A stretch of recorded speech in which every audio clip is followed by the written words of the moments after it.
Everyone says time heals every wound. We learn the harder truth that some scars only grow quieter. Today is the story of Bram Cutter, where guilt became a reason to stand, not to hide. Out on the wide breadth of the western frontier, it all began with a single knock on a lonely porch. Before we kick off this adventure, don't forget to hit like on the video and let us know in the comments where you're watching from. You ever feel the weight of a gun in your hand and wonder if pulling the trigger would damn you, or just strip away the last lie you tell yourself? February 18, 78. Cedar Falls Saloon. The room had gone still, every stare nailed to me. For 5 years, I'd been the quiet rancher, head down, mind shut. Now I had a revolver leveled at Vance Morrow, and a woman stood in the doorway behind us, silk-torn bruises blooming dark along her skin. I gave him 10 seconds. 10 to tell me where her brother was. After that, I'd become exactly what they already believed I was. His eyes flicked to the staircase. Sweat beaded on his brow, though cold crept in through cracked panes. I felt it then, that old darkness sliding over me like a coat I'd never really taken off. It fit better than my Sunday best ever had. The same chill that once made me good with a badge. The same ice that got an innocent boy killed. Does pressing a gun to a crooked lawman's head make you righteous? Or does it mean you've stopped pretending you're anything but broken? I was about to find out. 3 months earlier, I was just a man trying to forget. Autumn still clung to the cottonwoods. Whiskey warmed my hand before the sun cleared the ridgeline. That's what exile teaches you. Some mornings you need a swallow of courage just to face your own reflection. Then she climbed my porch steps. Elowen Pryce moved like smoke over water, steady sure, but something dark followed her like a shadow that refused to loosen its grip. I was driving fence posts, ignoring the tremor in my hands that had nothing to do with age and everything to do with the bottle. "I'm looking for work," she said. An educated Eastern cadence softened by need. I looked up and forgot how to breathe. Beautiful like wildfire, dangerous, unpredictable, the kind that turns everything to ash and still leaves you grateful for the heat. But it was her eyes that stopped me cold. Green as broken glass, sharp, holding secrets deeper than any Montana shaft I'd ever known. "Can you cook?" I asked, pretending not to notice how her travel dress clung, where it shouldn't have mattered to a man who'd sworn off complications. The way she answered sent a shiver straight through me, hot and cold together. That first night, she cooked beans and cornbread better than anything I'd tasted since I left my badge in Alric Dunn's desk and rode out with blood on my conscience. And the way she moved through my kitchen, confident claiming space like she belonged, made me wonder what kind of trouble I'd invited into my careful solitude. She took the back cabin without complaint. I caught her studying the sightlines to the road. A smart woman can be the safest thing you know, or the most dangerous.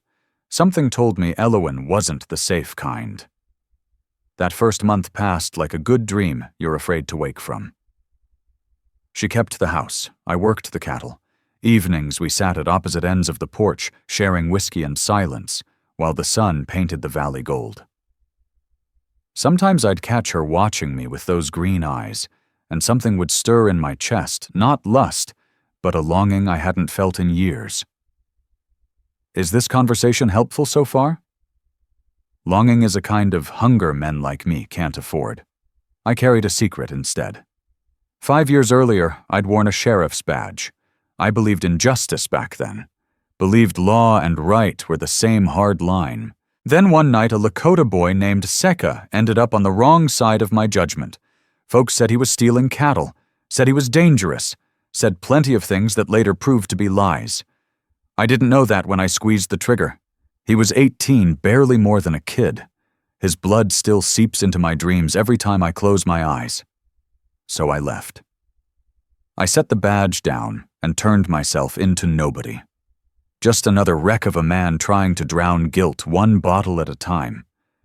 You think running makes sins lighter, it doesn't. They just follow quieter like a stray that never leaves your trail. Mid-November. I found blood in her cabin. She'd missed breakfast, something that never happened. Elowen Pryce was steady as sunrise until that morning she wasn't. The cabin door hung open, frost sweating along the sill. Inside, dark drops marked the floor. Not much, but enough. They led from the doorway to the wash basin, where a blood-soaked cloth lay beside a bar of lye soap. And it wasn't her blood. I'd seen enough violence to know the difference between hurt and hunted. Someone else had bled there. Bled in Elowen's cabin, then vanished like smoke. When she came back an hour later, mud clung to her boots that didn't match my land.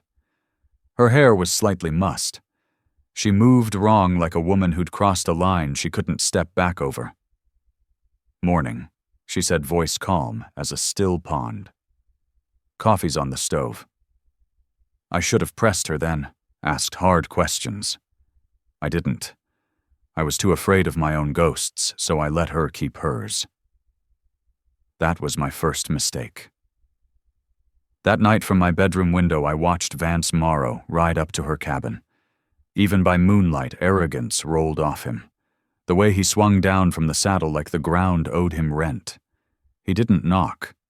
He shoved inside, same as if he owned the place. I reached for my gun belt, then froze. Stepping in meant questions. Questions meant explaining who I used to be, why I wasn't sheriff anymore. Then I heard Elowen cry out, just once, sharp, broken. Nothing else mattered after that. By the time I reached the cabin, Morrow was gone. Elowen sat on the edge of her narrow bed, pressing a damp cloth to her split lip. Lamplight drained the color from her skin.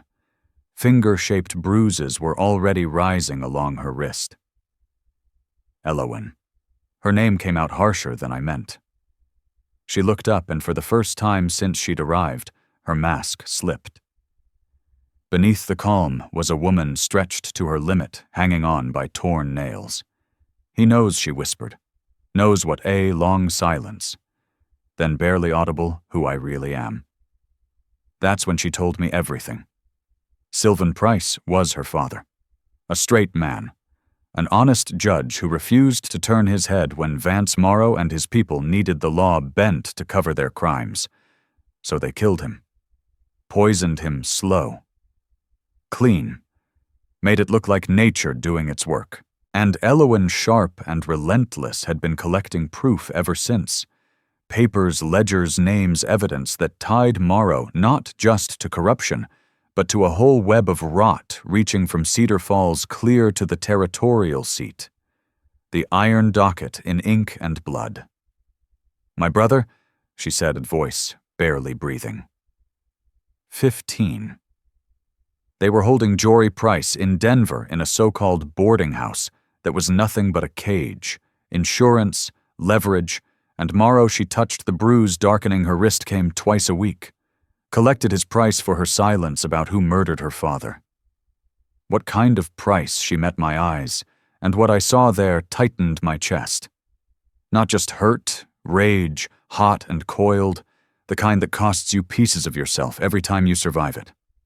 Ever want to kill a man so bad your hands tremble? I sat beside her on the bed, close enough to feel the heat rolling off her skin. Lavender soap. And something else, something that made me want to pull her in and swear nothing would ever touch her again. She didn't look away. I saw the challenge in her eyes, like she was daring me to mean it. "Not anymore," she said, leaning into my hand, breath hitching. "You don't understand," she went on. "He's not just crooked. He's protected. Men stand behind him. Men a rancher can't fight." I traced the line of her jaw with my fingers, watched her eyes flutter shut. "I'm not just a rancher." When she looked at me again, something new had surfaced. Hope. Maybe hunger. "Who are you?" I should have stepped back. Should have buried my truth deeper. Instead, I leaned closer, close enough to see gold sparks in her green eyes. "I used to believe in justice," I said. Before I learned law and right aren't always the same thing. And now my thumb brushed her lower lip, careful of the split. Now I'm remembering why I believed it all. She kissed me then, soft, urgent, copper on her mouth, the kind of kiss born from loneliness and finding something worth defending. When we broke apart, her fists were tangled in my shirt, her heart hammering against my chest. "There's more," she whispered. "Something I haven't told you. Hooves cut her off." "Horses." Vance Morrow's voice carried through the thin walls. He wasn't alone. 3 riders at least, and they weren't there to talk. "Get dressed," I said, already reaching for my gun belt. "We're leaving. I'm done running." She was already pulling on her boots. "If I vanish, they kill my brother, then we don't vanish." I buckled the holster, the weight settling against my hip like an old companion. "We finish it." We slipped out the rear window just as the front door splintered under Morrow's kick. In the moonlight, I saw his 3 riders peel off, fanning wide. The way they moved told me enough men who killed for a living. This wasn't about money anymore. This was about erasing witnesses. You knew, I said, my voice dead and hollow. From the start. You knew who I was. "I knew you were the sheriff who left town after the shooting," she said. "I didn't know you were a good man until I lived under your roof 3 months. Hooves thundered closer, cutting the night. Morrow and the Morrow hand tightening the net. "There's a back trail through the canyon," I said. "You can reach Alric Dunn by dawn. Give him the evidence. Tell him everything." "And you," I checked my rounds, my hands moving on memory alone. "I'm doing what I should have done 5 years ago. I'm finishing it." She grabbed my arm. "Don't do this for revenge. Don't become what they say you are." I looked at her, the woman who'd shattered my quiet exile, and handed me a reason to stand. "This isn't revenge," I said. "It's about setting things right. As best I can." She kissed me again, hard, desperate, pouring fear and need into the moment. When we pulled apart, her eyes shone with tears she wouldn't let fall. "Come back to me." "I will." But slipping into the dark, I wondered if that promise was mine to keep. You can't outrun your past. Best you can do is turn and face it, see if you're man enough to make it right, or die trying. Dawn found us where stories like this always end, Cedar Falls saloon. I pushed through the batwing doors and found Vance Morrow waiting, flanked by his guns and half the rot that poisoned this valley. But I wasn't alone. Thaddeus Cross stood at the bar. Elowen's evidence lay spread across the mahogany like a charge sheet. And in the corner, to everyone's surprise, sat 3 elders, Driftwood Still Ash and Red Hollow, come to see justice done for Secca.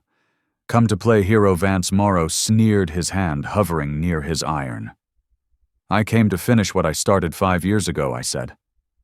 Back then I just hadn't known I was hunting the wrong man. What followed wasn't clean or noble. It was ugly and frantic, Morrow scraping for every dirty edge he had left. He lunged for his gun. So did I. His men shifted. Thaddeus Cross's deputies moved with them. Smoke and thunder filled the room, the reek of burned powder. Bodies slammed into sawdust. When the noise died, Morrow lay on the floor, bleeding, finally cornered by the truth. But redemption, friend, isn't as simple as dropping the villain where he stands. It's more like mending a busted fence with half the nails gone. Morrow lived. He stood trial. The iron docket came apart piece by piece, officials dragged into daylight, and Secca's family finally saw justice after 5 years of silence. Did it bring the boy back? No. Did it scrub the blood from my hands? Not all of it. But it was a beginning.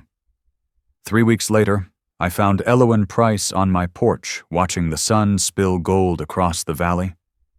Jory Pryce was home safe. The rot had been cut out for now. "So what happens next?" she asked, as I sat beside her close enough to feel her warmth in the cooling air. I thought about second chances, about how some sins might turn into something like grace, if you're willing to work for it.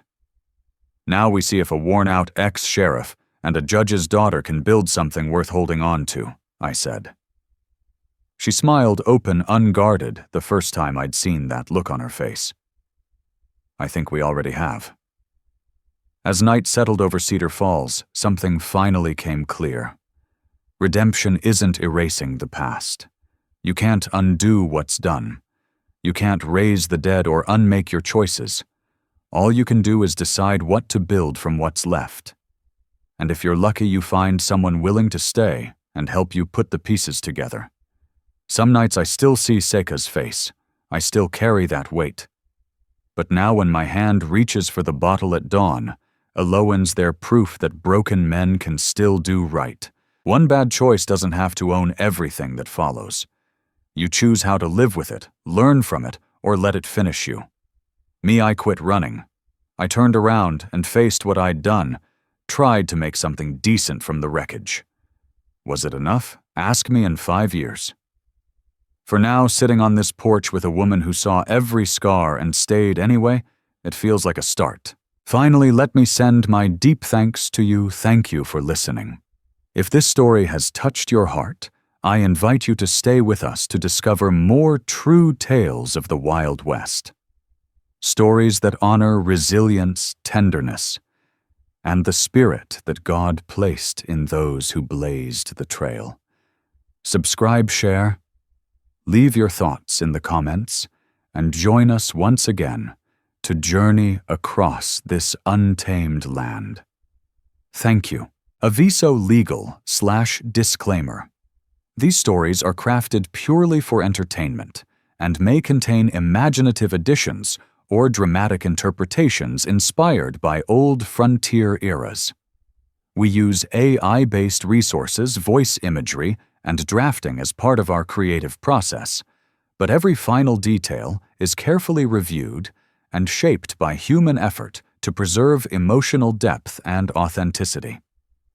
We strictly follow YouTube's rules regarding AI-generated content and refrain from deepfakes, altered identities, or misleading representations. All images, sounds, and related materials are lawfully obtained. Please do not reuse, modify, or distribute any portion of this content without written permission. Thank you for valuing creativity, respect, and original work.